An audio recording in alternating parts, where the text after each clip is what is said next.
Let's go, baby. Right back at That's Pop Sports Radio. Press subscribe. Shot time. Let's go.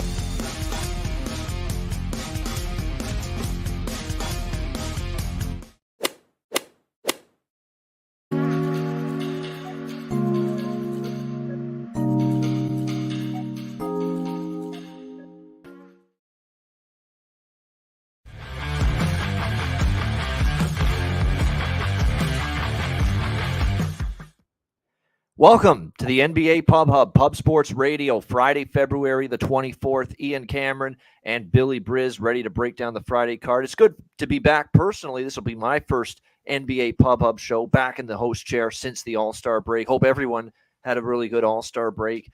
I took the day off yesterday from the NBA. I just said this first day after the break, we've seen some crazy stuff, and I haven't always been great in that first little bit after the break. So I said, let's pump the brakes on Thursday, but I'm back in action today. Hoping to find some winners here on this Friday card. We've got 8 games tonight in the NBA, and we will begin with New York and Washington. We have the Wizards here, 1.5 point home favorites, 225.5 being the total here in this game. Of course, going into the All-Star break, we saw the New York Knicks starting to play better basketball. They won 5 of their 6 games prior to the All-Star break, back 3 straight wins against Utah, Brooklyn, and Atlanta before the break. But can they regain that momentum coming out of the break? Washington, also their first game after the break tonight. They won 4 of their last 5 going into the break as well. But we look at this matchup here. New York, they have won 2, or actually they split the meetings in January. New York won in Washington, and then Washington returned the favor with a win in New York. I agree with the move on New York here. I think the Knicks, when you look at it, obviously we know what they're looking to do here, trying to make the push up the standings in the Eastern Conference. They've been better on the road than at home, 17-12 straight up, 19-10. Pretty impressive ATS record on the road for this Knicks team. So I do like New York a little bit here in this game. I think a team that I think has a chance actually to maybe be a bit of a moneymaker moving forward if they can get their shit together here on a consistent basis. I like New York here a little bit in this one. They're relatively healthy. So is Washington, but I like the Knicks here in this spot coming out of the break here as a slight road dog. What do you think here, Billy Briz? Knicks, Wizards. Yeah, injury news reports big for this one. Bradley Beal, I think he's going to give it a go tonight, and I think Mitchell Robinson was back in practice. I think he'll give it a go tonight, and I'm right there with you. The Knicks are usually a good team to back on the road. We get Mitchell Robinson back, 29-11 ATS last 40 road games, and 4-1-1 ATS last 6 heading into the All-Star break. I think more importantly, though, the Wizards have been in good form too, 4-1 ATS last 5 games overall. They're playing some of their best basketball of the season. Everyone's fully healthy. The over is 5-2 in the Knicks' last 7 road games, and the over is 10-4-1 in the Wizards' last 15 home games. I know it's Durrell isn't on the screen, but shouts to it's Durrell. I think this could be a page from his book, the New York Washington first quarter over 57.5 minus 118. I like that look. And prop wise, Jalen Brunson over 26.5 points minus 120. Going into the All-Star game break, he's gone over his point total the most by any NBA player so far this season. Brunson has 15 games with at least 30 points this season, averaging a career high 23.9 points this year. And in 2 games versus Washington, he's averaging a career high 33 points. In the first matchup, 32 points. Second matchup, 34 points. So good spot here for Jalen Brunson, and lean towards the first quarter over. All right, there we go. Good looks indeed there for Billy Briz. We thought we had Skee Profit with us, but technical issues, it looks like. That's all right. We'll get him back here in a few minutes. No question about that. I do want to point out, though, a couple of things that I think are worth a look here in this game as far as the props. You're 100% right about Brunson. Brunson was heating up right before the break. He's gone over points and rebounds, and points, rebounds, and assists in 4 straight games coming into tonight. I like Kuzma rebounds over in this game. He's been trending that way in terms of the rebounding department for the Wizards. 4 straight, he's gone over his rebound props. So those are a couple of props that definitely stand out. Anything Jalen Brunson does make sense. It looks like before the break, he was really starting to finally get some level of comfort here with the Knicks. I know it's been an up and down, first half of the season for him with his new team after the big signing after being in Dallas the last few years, but he's starting to really get his game going offensively here for the Knicks as of late. All right, next up here on this Friday card, we've got the Cleveland Cavaliers and the Atlanta Hawks. Atlanta 1-point home favorites, 227.5 being the total in this game. Of course, Cleveland spent the entirety of their first half of the season not being exactly the best road team necessarily. They did win 3 of their last 4, though, away from home going into the break. We'll see how they fare here. Keep in mind, this is an interesting spot. We're going to have a couple of these here where you've got a team that's played a game since the break, and obviously Cleveland played Denver at home last night. They lost 115-109, and now they're playing on a back-to-back, and Atlanta's playing their first game after the break. But sometimes that's an advantage for the team that's played a game since the break, and the team that hasn't taken to the court since the All-Star break. So I actually think here in this spot, there's a little bit of a situational advantage for the Cleveland Cavaliers, even though they're the team on a back-to-back. There should be no such thing as back-to-back fatigue here. We've had a freaking week off unless you've been involved in the All-Star festivities, but even then, you're not playing a 48-minute basketball game. You can call the All-Star game if you were involved in that a 48-minute basketball game, but I don't call it that. I call it just a nice leisurely stroll up and down the basketball court because nobody plays defense. You don't exert as much energy playing a game like that. So to me, I think Cleveland having to play last night, there's some advantages there for them. Atlanta before the break, there's lots of turmoil, of course. Nate McMillan fired. They tried to make it sound all nice and well, it was mutual parting of the ways, but definitely there's been some issues all year with Trae Young and Nate McMillan, and I think it finally came to a head here. We got to make a change. Not to mention, I don't think Atlanta was playing well going into the break, and performance factored into the decision, but we'll see here. That's the one thing that you got to look for. Yeah, Nate McMillan shouldn't be an NBA head coach. His error was about like a decade ago. Yeah, Nate McMillan certainly that definitely has me, pumping the brakes a little because I kind of want to take Cleveland here, having the game under their belt, but you'd think Atlanta too, first game after the coaching change. We know that's an angle. It's sometimes a bet on angle for a team when they have the coaching change. They play that first game. So it's a tough game when it's all said and done. What do you think here, Billy Briz, Cavs, Hawks? Yeah, the Cavs are 6-2 last 8 overall, dropping their game last night versus Denver, a tough loss at home. The Hawks would be well rested in this one, but they'll be without John Collins tonight. And the McMillan fire over the break. It's questionable what type of team we're going to really see here, but I do expect a lot of points in this one. We get a second half of a back-to-back, which could nerf a really good Cavs defense, and the Hawks should be pushing the pace, and they don't ever defend anybody. So this total feels a little bit low, lean towards the over 227.5. And player prop-wise, Evan Mobley over 17.5 points, -125. Mobley's averaging 20.1 points per game over his last 15 games. And with no John Collins in the lineup, I think Saddiq Bey is going to be in the starting lineup. And if Saddiq Bey is in the starting lineup, a 6'7" in height going against Evan Mobley in height, more times than not, Evan Mobley is probably going to go over 17.5 points. I think that's a little bit too low. I think the books are a little bit afraid to be putting my guy Evan Mobley around like 20 points a game as a prop, but those are what the stats are saying, and I don't think Saddiq Bey is an all-star defender. They're going to miss Collins tonight, and I think that's enough for me to lean towards the Cavs when it comes to spread-wise.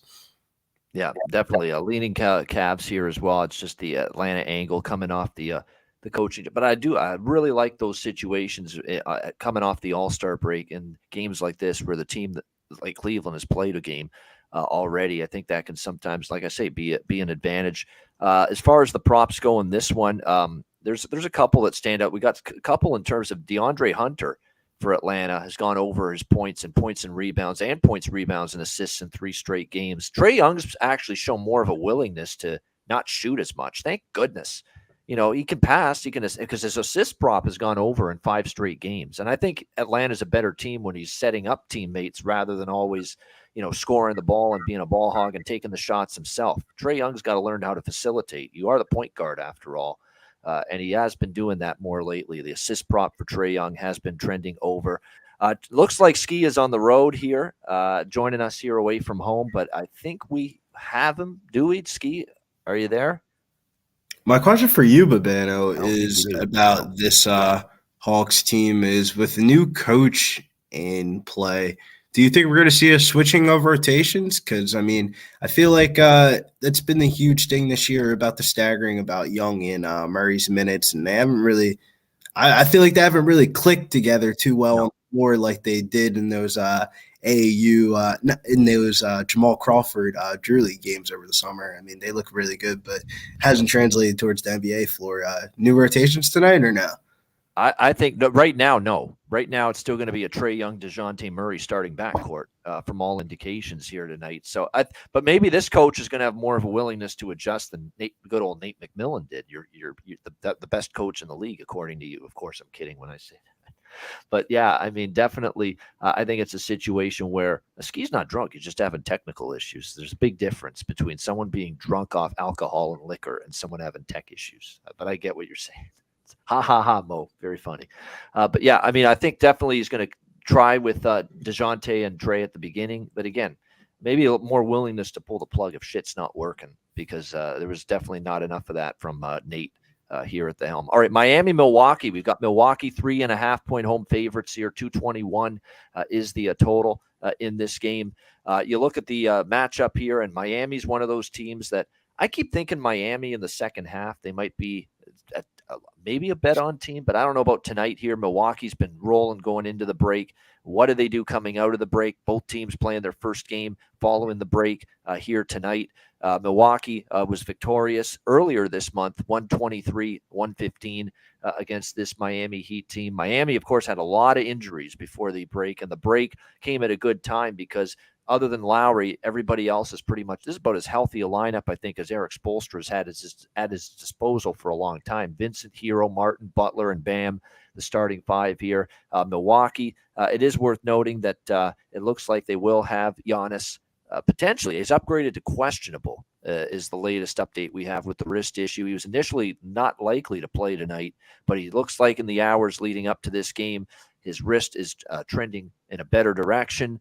He sustained the injury, of course, before the break, and he didn't play much in the All-Star game because of this damn wrist as well. So keep an eye on that, but it looks like he's much more likely to play than he was, say, this morning. Pat Connaughton will not play. He's dealing with the calf issue, so he won't play in this one. So that's why the money on Milwaukee. I definitely would wait to see if he's going to be in or out before betting this game, because even if he is in, I kind of lean Miami, but I don't know if I'd pull the trade. Maybe you bet Miami, and if he doesn't play, you're obviously going to have a good number. But I'm waiting to see what Giannis does here. What do you think, or if he plays, what do you think here, Billy?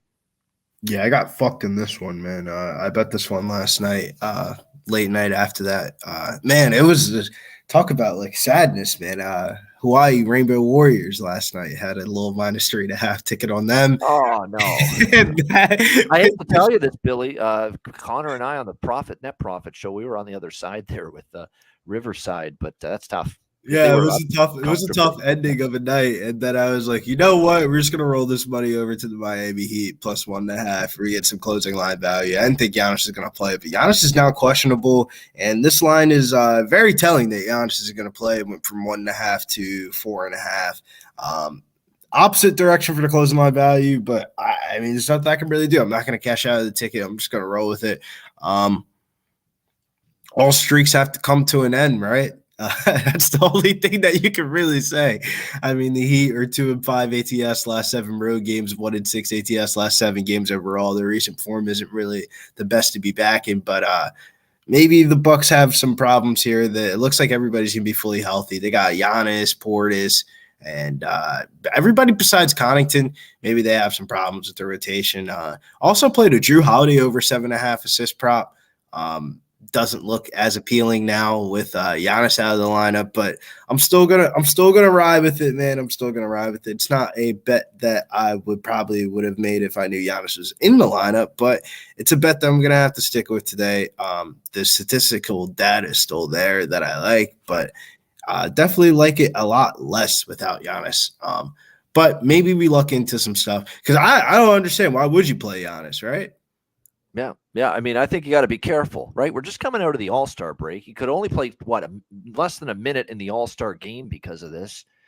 Isn't your long-term goal win another championship or contend for one? Win the East, contend for another championship? Like, be careful with this guy. because you're fucked if he ever gets out for the season, and so you want to be careful. There's no question about that with him. So here's the thing. I kind of like Gabe Vincent over 12.5 points, although I do admit, he's going to got Drew Holiday, who's an outstanding defensive point guard, as we know. So I don't know if the matchup's great, but man, he's been clearing 12.5 with ease going into the break. Gabe Vincent for the Miami Heat. I still think I might look at that prop. Again, I don't love the matchup against Drew Holiday a ton, but it's still over 12.5. He's been averaging close to 20 here the last few games for the Heat. So I still might look in that direction. I kind of like a little bit more Monday night. Monday night, Miami plays in Philadelphia. Seems like a little bit more of a type of atmosphere that will allow Gabe Vincent to kind of like thrive. Like, even though Philadelphia is a good defense, they have allowed some guards to go off this year. So maybe one of those type of like lean on it, but then circle it for Monday type of things. Because I would not want to play a point prop against Drew Holiday. Yeah, exactly. That's my fear. And that's probably why it's 12.5 when he's averaging, almost, like I said, he was scoring a lot before the break, but the matchup's not advantageous for him tonight. Let's be honest. Charlotte and Minnesota. We've got Minnesota 6.5 point home favorites, 240, 240.5 being the total here in this game. I certainly like the over. I mean, but again, these games right after the break, even they're high, you need a high amount of offensive efficiency. It could go either way. Are the defenses behind, or is the shooting, off because haven't played in a week? But certainly it feels like you're going to see points. It's not like I trust Charlotte all the time defensively. And obviously Minnesota, we saw before the break, they were trending over the total quite heavily. I see certainly a lot of points being scored here and the chance for a real high scoring game. 4 of the last 5 meetings, have gone over the total as well between these two teams. As far as the side goes in this one, I like Charlotte a little bit here just because I don't trust Minnesota whenever they're laying moderate points like this. Karl Anthony Towns is still out. Looks like for Charlotte, though, there are a couple injury concerns of note. Cody Martin out. Terry Rozier looks like he is questionable for the game tonight for the game time decision. Same with Kelly Oubre, although I can live without Kelly Oubre. But Rozier, would be nice to see him if he plays. We'll see if he's able to get on the court here. Rozier is probable. Yeah. Okay, he's probable. All right, good stuff there. I still lean Charlotte. I like the over, but I do lean Charlotte getting points. I don't trust Minnesota, especially coming out of the break. A Minnesota team that's been erratic all season. I don't trust them in this kind of price range as a favorite. Billy, what do you think here? Hornets, Timberwolves. Yeah, I mean, while I'm on this page, we might as well just go over the injury news report for today. The only ones that I think that we really have to be concerned about is Ben Simmons, if you think that if he matters or not. But Shai Gilgeous-Alexander for the Thunder would be the only person that I think that has a legit chance of missing tonight. I think he's probably going to miss, and maybe Mitchell Robinson 50-50 on that one. I mean, but he was back at practice. But as I digress, though, back to this game, recent form of the Hornets is just really hard to back on the road. 0-4 ATS last 4 road games, 2-6 ATS in the last 8 overall. The Hornets are 5-2-1 in their last 8 meetings, though, in Minnesota, but 5-0-1 ATS last 6 meetings or so. They played Timberwolves pretty well. This is going to be one of those draft class matchup type of games here where we get Anthony Edwards versus LaMelo Ball, and maybe that might excite LaMelo Ball to play some better basketball because when LaMelo plays at his ceiling, that's when the Charlotte Hornets look the best. And the Timberwolves haven't been the most reliable team to back, especially at this number. But the over has been 5-1-1 in their last 7 overall. I like the spot here for the over 240.5. I mean, that's pretty ridiculous of a high over-under, but how can you bet the under on the way these two teams play basketball? And if the over hits more times than not, I think Anthony Edwards has a big game tonight, over 29.5 points, minus 120. A lot of his career, he's probably heard about LaMelo Ball being better than him at the same exact draft class. And why did we get Anthony Edwards when we could have LaMelo Ball and all that type of stuff in the media and stuff like that? And, LaMelo got the Rookie of the Year last year. So I think Anthony Edwards is going to try to come out and have a game tonight. You know what I like in the prop market? One of my favorite props tonight is PJ Washington for Charlotte. This guy's been going over 20 points routinely, 4 of the last 5. It's a modest price with the point prop tonight on PJ Washington for Charlotte in this game. Razor Sharp picks in the chat. I don't know if he actually put this in the chat, but one of Razor's plays on his card today is PJ Washington over 1.5 3-pointers. Yeah, I like that. Anything PJ Washington. I think rebounds, points and rebounds, points. I think the point prop's the best one, but certainly anything PJ Washington because he was heating up before the break. I just hope the fucking break doesn't throw him out of whack because sometimes that can happen. But you still got to, if you're looking at the form going into the All-Star break, PJ Washington was racking it up here for Charlotte. Like I say, averaging over 20 points in the majority of his games. So anything PJ Washington points and rebounds and assists. I think you could look in that direction. All right, we will try once again. Well, we'll see if we can connect with our guy, Skee Prophet, who is trying to connect here. Skee, are you there? Can you hear me? We got you now. We do. Man, this is a hassle, bro. But radio caller Skee. Yeah, radio calling. First time caller. Yeah. Good stuff. All right, my friend. Well, you know what? We'll get to the games we've talked about in just a second. Let's start you here, Skee. Charlotte Hornets, Minnesota Timberwolves. What do you like? Well, it's a little bit different for me today, obviously, but I agree with the PJ Washington. I know Razor's been playing that. I played it a couple of times, and I'm pretty sure Minnesota's a bottom 10 3-point defense. So, like you said, Ian, as long as the break don't mess him up, he should continue to go over that. He's been shooting a lot. I think he's been shooting like an average of 6 per game. And if you're only asking him to make 2, like that's not a real tough ask. He's shooting like 34% on the season, and that lines up perfect. So I like that. And if I'm playing the spread, I got to play the Timberwolves. I'm not touching the Hornets. I think I heard Billy say how sorry they've been. And the Timberwolves, they happy now. They got a pass first point guard. Everybody's getting involved. They couldn't wait to get D'Angelo out the door. So I'll be playing either the Timberwolves or if I like the other side, it's going to be PJ Washington on his 3-point prop. You know what? I passed Skee on the card yesterday, but no lie, because I'm starting to bet more props now. Just like in the NHL, I'm getting more into props after the All-Star break. Same thing here.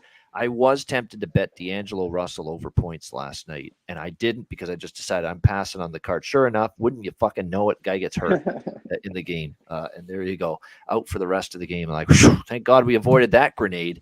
Holy mackerel. But yeah, not good there for D'Angelo last night for the Lakers. First game out of the break gets hurt. All right, Skee, the 3 games we talked about. Let's start New York, Washington. Skee, what do you like in that game? I think the Knicks, if you like the Knicks, I probably would go with the Wizards just because I feel like the Wizards are a buy-on team right now. They're finally healthy. Like for a lot of that first part of the season, they was playing without like Bradley Beal was out the lineup or Kuzma was out or Porzingis was out. Now everybody's healthy, and they've been playing good basketball lately. I don't have no notes in front of me. My laptop's died, but I'm pretty sure they won 4 of their last 5 games heading into the break.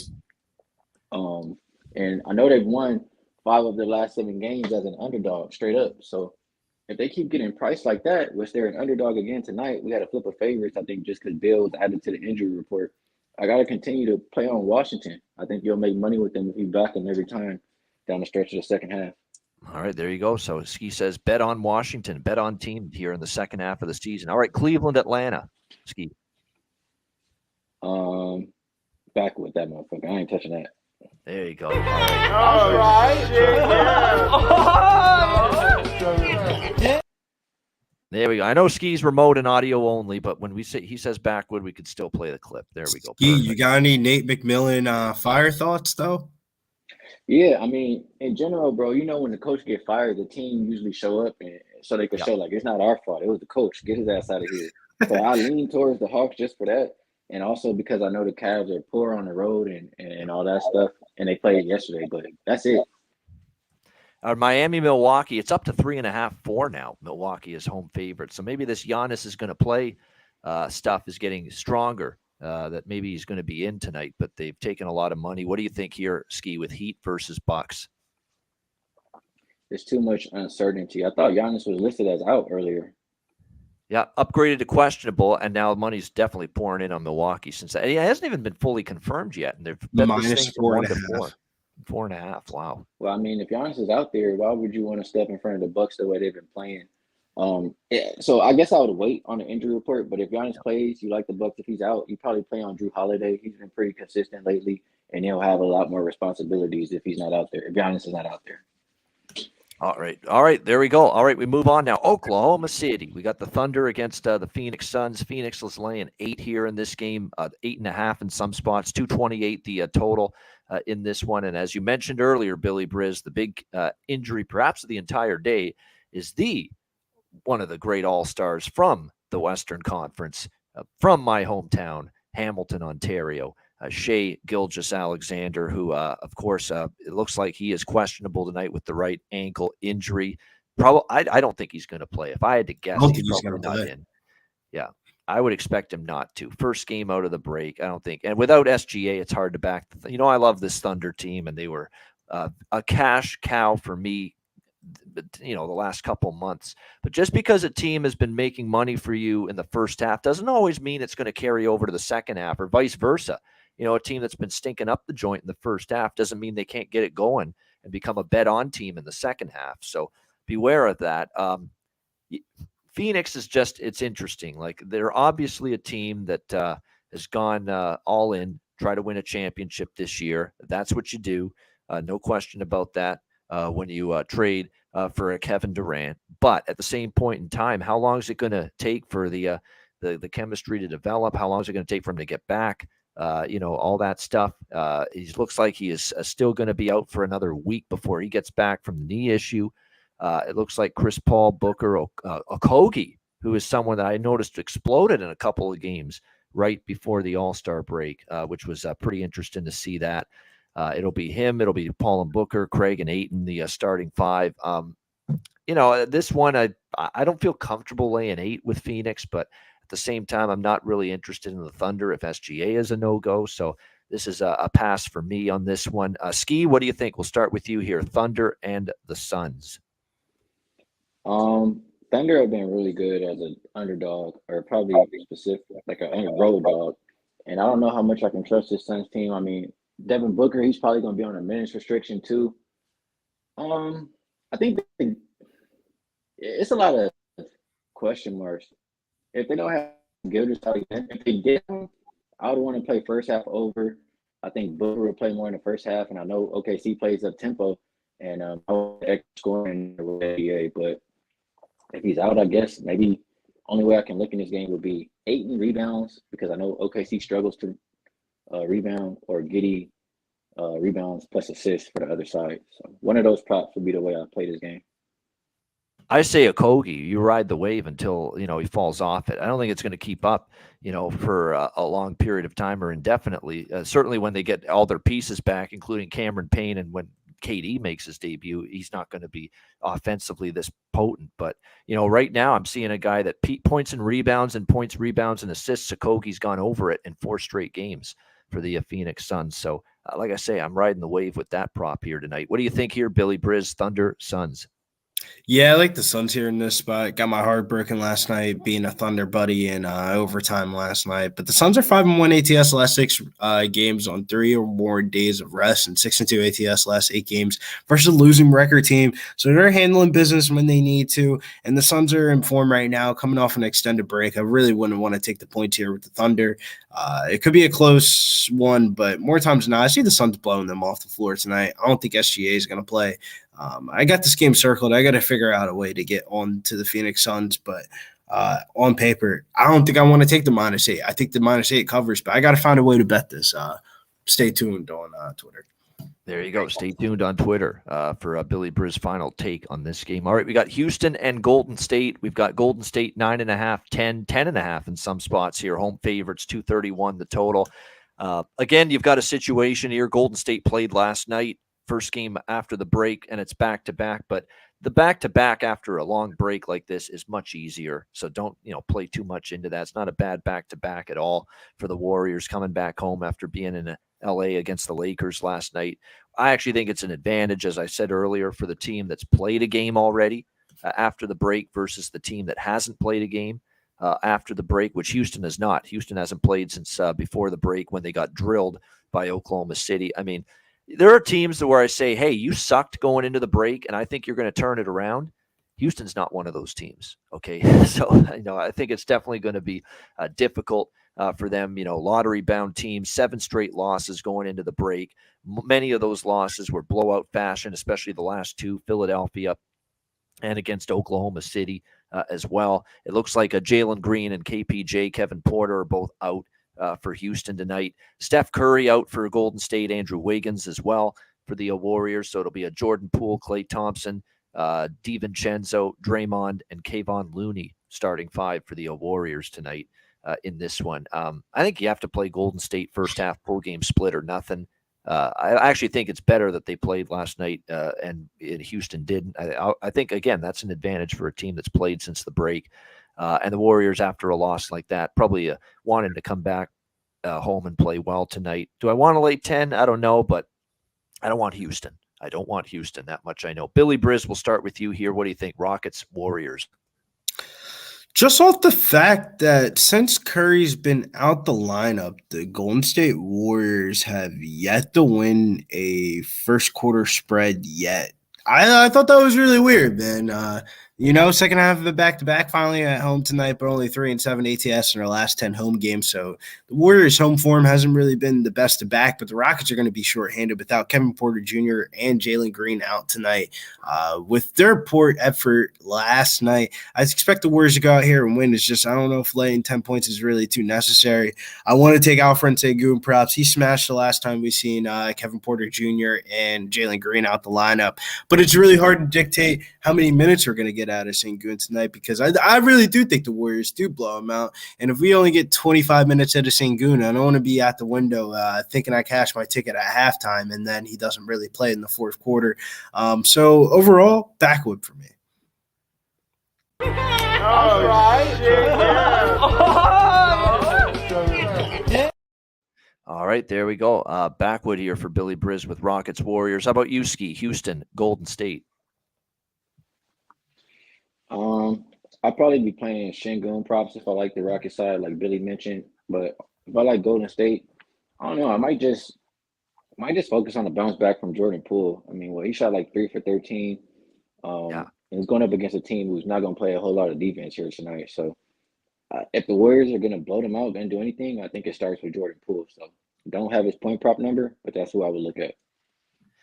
Yeah, Jordan Poole to go over the point total tonight after a bad shooting night last night. I don't think it was a good shooting night for many players on that Golden State team last night, but Jordan Poole in particular, he had a rough night. His point prop, by the way, is 27.5 tonight for Jordan Poole in this game against Houston. All right, we got Brooklyn and Chicago next up here. Bulls 2-point home favorites, 222.5 being the total in this game.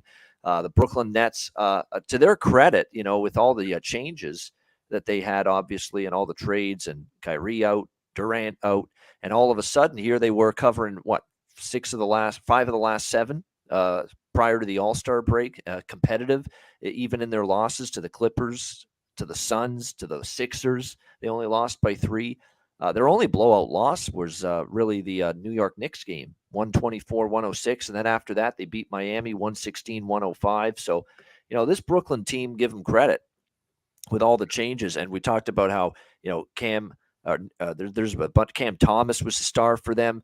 Dinwiddie and Bridges is, still a pretty solid backcourt duo. Cam Johnson, of course, came over in the deal for Durant. Nick Claxton played well going into the All-Star break. I mean, this team's not devoid of some solid players. They just lack that superstar, that take over a game type of player now moving forward.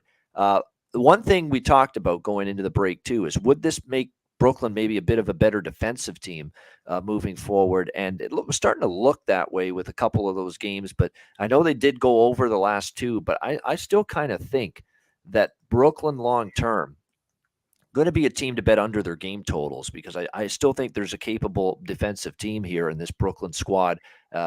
Especially with Irving, being gone, I think that's going to free them up to be a little bit better of a defensive team. The Chicago Bulls on the flip side, it's going to be interesting to see how they play tonight. It looks like DeMar DeRozan was the big question mark, but he is good to go. He had the quadriceps injury. But at the All-Star game Sunday, they said he'll be back and ready to go starting Friday night against Brooklyn. So that's huge. going into this one. This is a tough one. I think Chicago is obviously a team that they got to go on a run if they're going to make something of their season. But I don't want to sell this Brooklyn team short, okay, because they played their butts off, basically down the going into the All-Star break with this new look, revamped lineup and roster. And I think they're actually a better defensive team. So they're betting Chicago. I wouldn't be rushing to lay points with Chicago. I lean Brooklyn. I'm not sure I'll touch it, but the under might be worth a look here in this one. Skee, what do you think in this game here, Brooklyn and Chicago? I'm going to go with Vucevic over his 12.5 rebounds. It was around even money earlier when I took it. And he's hit this all 3 games he's played the Nets. The Nets are the second worst rebounding team in the league. And he's also hit this 5 of his last 6 games. So big Vooch over 12.5 rebounds is my best bet for this one. And also, my phone might die, so it's going to be my best bet for the show, too. All right, just in case we lose Skee, I like Bridges over points. Bridges has started to heat up big time for the Brooklyn Nets. And, of course, he's going to be one of the go-to offensive catalysts for them now moving forward. So I like Mikal Bridges over points here in this game. What do you think here, Billy Briz, Nets and Bulls? Yeah, I kind of want to lay off the sides here. The Bulls are 0-6 ATS last 6 overall, 9-4-1 ATS last 14 home games. It's really hard to look at the Nets betting trends, though, with how new this team is. I think we still need some data on them, and I expect them to be good defensively with Bridges, DFS, and Claxton. Maybe the Bulls season's fallen off the tracks, though, because I don't really know what to do with them currently. They haven't really been playing in good form, and they didn't make any moves over the All-Star, over the trade deadline. Give me 2 seconds. I just got to bring up this player prop that I have for this game. Yeah, Mikal Bridges over 1.5 3-pointers, minus 136. Mikal Bridges over 2.5 3-pointers, plus 240. So we're taking the latter on Mikal Bridges. He's taken 14 3-point attempts in 3 games since joining the Nets, gone over his 3-point prop 2 out of his last 3 games. And the Bulls are bottom 4 in opponent 3-point attempts and 3 points made per game. And then on top of that, his over 20.5 points, minus 125, opened up at 19.5. It was juiced at DraftKings, and they finally moved it. He's gone over his point total in 13 out of his last 16 games, averaging 23.4 points per game over his last 15, coming off a 45-point performance heading into the All-Star break. But I think the 3-point prop is the way we're going to catch the plus money here. I don't mind the point prop, but I think the 3-pointers, they're giving you more plus money on that. Like, I can't imagine what Mikal Bridges' 5+ threes is tonight. Those are like one of those tickets you see on Twitter at the end of the night. You might have yourself one of those tickets in your pocket if you play Bridges tonight. All right, there we go. Good stuff indeed. I like Bridges here in this game as well. And the over threes, you're right. Those attempts, when you're shooting the threes that many times, you're likely going to get 2 or 3 to fall, and hopefully that's the case tonight for Bridges with the Nets. All right, final game for this Friday card, Sacramento, LA Clippers. We got the Clip Joint, 7-point home favorites, 238 the total in this game. The LA Clippers, 33-28. They are now catching up to Sacramento in the standings. The Clippers had a pretty strong finish prior to the All-Star break. They had beat the Knicks, beat Brooklyn, beat Golden State, beat Phoenix. 2 very impressive wins against heavyweights, Golden State and Phoenix, right before the All-Star. Doesn't this feel like 2 stocks, going in other directions? You want to buy one stock and you want to sell the other. That's kind of what I want to do here. I want to buy the Clippers. I want to sell the Kings, because the Kings have done miraculous things so far. Way above any expectations. But there's a part of me that doesn't think they're going to be able to pull this out and keep doing this for 82 games. You got to be able to play some defense. They don't do that consistently. I worry about Sabonis in the low post. For as good as he is offensively, passing, footwork, all that, he can be had defensively right around the rim. That's not going to cut it, as the games get tougher, as physicality and defensive prowess becomes more of a important factor in winning at this time of year. I think that's going to be a problem for the Kings. Meanwhile, the Clippers, like I say, they showed signs before the break, I think, of what they could be. Now, let's see how Russell Westbrook fits in. Of course, they negotiated that deal with Utah, and it looks like they've got him in the starting point guard spot. Paul George, Kawhi Leonard, Marcus Morris, Mason Plumlee expected to be the starting 5 tonight for the Clippers. I worry about, will the chemistry work right away? So that's my one fear tonight, but I still like the Clippers. I laid the points here. Clippers -7. What do you think here, Billy Briz? Sacramento, LA Clippers. Another one of those games I want to get on the Clippers here, but man, it's just like laying the touchdown in basketball always doesn't give me the warm and fuzzies. I'll probably do a little parlay tonight. Usually don't like parlaying up NBA basketball, but it seems like one of those type of nights on the card.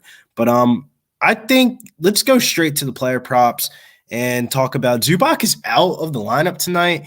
We got Russell Westbrook in the lineup. Are we getting value on Russ props tonight? I don't know, man. Maybe value on the Russ props tonight because if he does have a good game, those numbers, what's the saying? Today's prices aren't tomorrow's prices. Like definitely not for Russell Westbrook. But the prop that I like the most here in this game is Mason Plumlee over – I'm a little bit stuck. Over 8.5 rebounds is -125. On paper, I lean towards the rebounds when you have a big man taking out the lineup. But Plumlee has gone over 6 of his last 7 in the assist column too, and his assist prop tonight is 2.5. Do we take the PRA for Plumlee? Do we take the points and rebounds for Plumlee? Or do we just go for all the plus monies here, Bavano, and take the Plumlee double-double tonight? We get the Plumlee double-double tonight at +210. I mean, I don't think a Plumlee double-double is out of the odds of questions. He's going to be matched up against Sabonis. Sabonis is probably going to play 40 minutes. So if Plumlee plays 35 to 38 minutes, we saw what he does in those 30-plus minute performances for the Hornets this year. I definitely think the Plumlee double-double is in play at +210, and I would like Plumlee props. And probably Sabonis props are maybe the way to go in reality here as we talk about all these Clippers. But I think this is a fun game to get involved into here at the end of the night. This is my favorite game at the end of the night. 10:40 start, beautiful. We got midnight basketball for the East Coast fans. Yeah, I definitely could have made a case for the over in this game at 231, but I'm talking about 238 now. I mean, and you do have one team that can play some really good defense, that being the Clippers. I don't know if I'd want it this high of a number, but they have slammed the over here with these two teams tonight. Keep in mind, be careful, because 5 straight games with head-to-head between these teams have gone under, so be careful with that here with the Kings and the Clippers. But I like the Clippers here, -7. Now, if I'm Terrence Mann, I'm not thrilled. So I played my ass off before the break. I'm producing, I'm shooting the ball, I'm scoring left and right, and I get said, "Hey, you're sitting on the bench now because Russell Westbrook's here." Yeah, I'd be a little upset if I'm Terrence Mann, but I guess he's got to be a good team player. And by the way, there's no guarantee Westbrook, even though he maybe is in a better situation here, comes in and plays well. I mean, maybe if the struggles happen again, maybe he's turning the ball over a shit ton, and Mann gets back in there if that happens. That's probably what Tyronn Lue will do. You know, if Westbrook struggles, you get Terrence Mann back in there because you did see him play well going into the All-Star break. All right, good stuff. Great show. Good to be back here with the NBA Pub-Up. Hit the like button, 189 live viewers. We appreciate it. Make sure you stay tuned. Net Profit with Connor Mack and Cabby coming up at 5 p.m. Eastern time. If you want my take on the college basketball, I was on with Jimmy the Bag earlier today, and we broke down the Friday college basketball card, so make sure you check that out. We will be back, and we already have Skee's best bet, which he talked about in the last game. He mentioned it already, but we'll get best bets from Billy Briz and me coming right up after we hear from Manscaped and Southtown 101.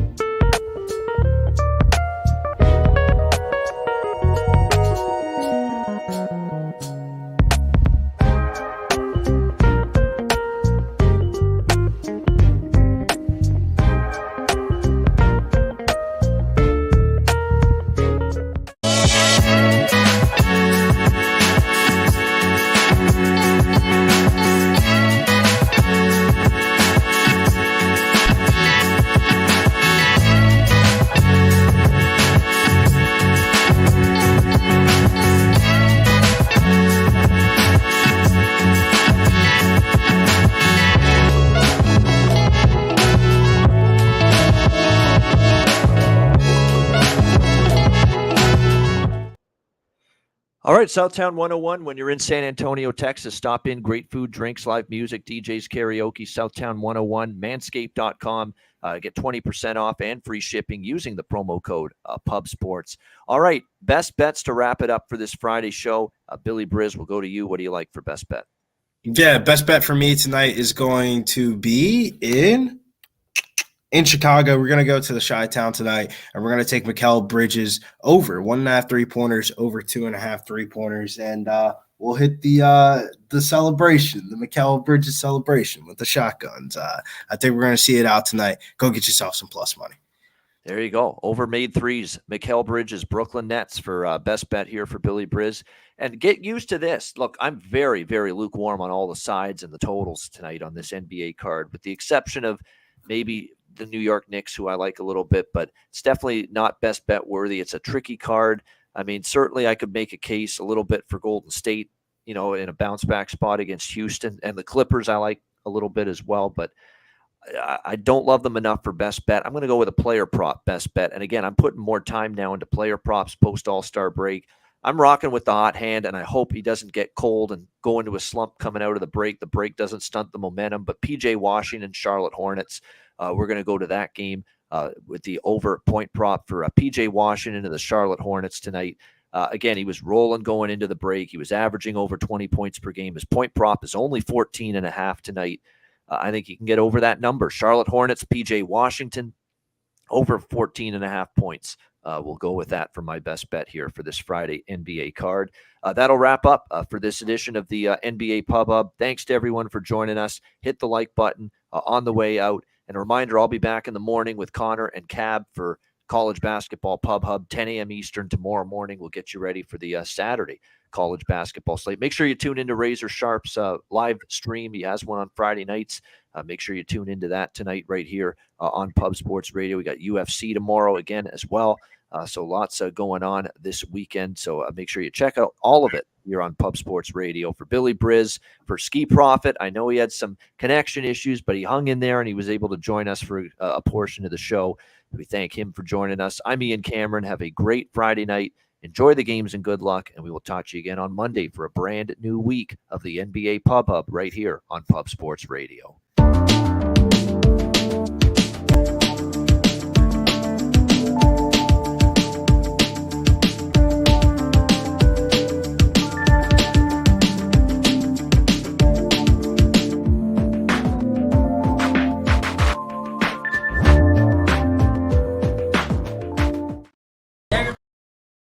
Let's go, baby.